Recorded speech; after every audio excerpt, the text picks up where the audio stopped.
Hello and welcome to study studio. आज हम CTET का मोस्ट इम्पॉर्टेंट क्वेश्चन जो बार बार आता है एग्ज़ाम में, LSRW listening, speaking, reading and writing, ये पढ़ने वाले हैं, जिसे हम लैंग्वेज स्किल या भाषा कौशल कहते हैं। तो जो भाषा कौशल है, भाषा सीखने के लिए शिक्षार्थियों को 4 कौशलों में निपुण होना पड़ता है, जो है हमारा सुनना, बोलना, पढ़ना और लिखना।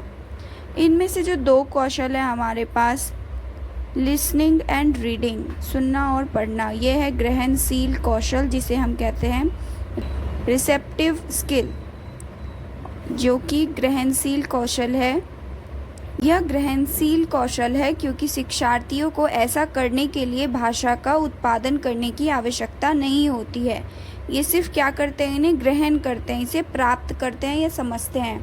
यानी कि कोई बोल रहा है तो उसे सुन रहे हैं, या फिर कुछ लिखा हुआ है तो उसे पढ़ रहे हैं, यानी ग्रहण कर रहे हैं। इस टाइम हम कुछ उत्पादन नहीं कर रहे हैं, इसीलिए इसे ग्रहणशील कौशल या रिसेप्टिव स्किल कहते हैं। इसके बाद आता है, ये कौशल हमारा निष्क्रिय कौशल भी कहलाता है। क्यों? क्योंकि हम इसके अंदर कुछ वर्क नहीं कर रहे हैं, एक्टिव नहीं है हम इसके अंदर, ठीक है। इसके लिए इसे हम निष्क्रिय कौशल भी कहते हैं। इसके बाद है हमारे पास प्रोडक्टिव स्किल। प्रोडक्टिव स्किल क्या होते हैं हमारे पास? प्रोडक्टिव स्किल्स होते हैं उत्पादक कौशल, जो है हमारे पास स्पीकिंग एंड राइटिंग, बोलना और लिखना।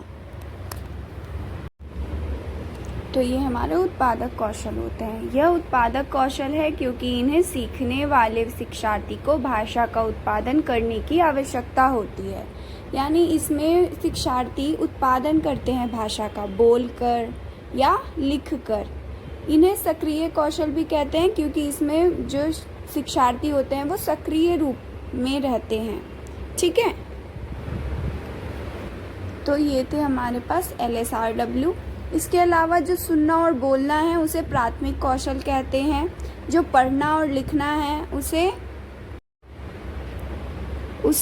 सुदृढ़ीकरण कौशल कहते हैं। कौशलों का विकास क्रमिक रूप से होता है, ठीक है। सुनकर किसी की बातों को समझते हैं, ठीक है। समझने के बाद उसका अर्थ निकालते हैं, उसका अर्थ निकालने के बाद वो क्या करते हैं, बोलने की प्रैक्टिस करते हैं।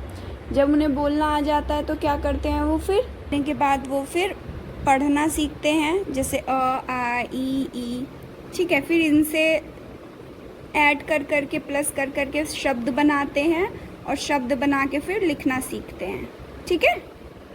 Okay, thank you.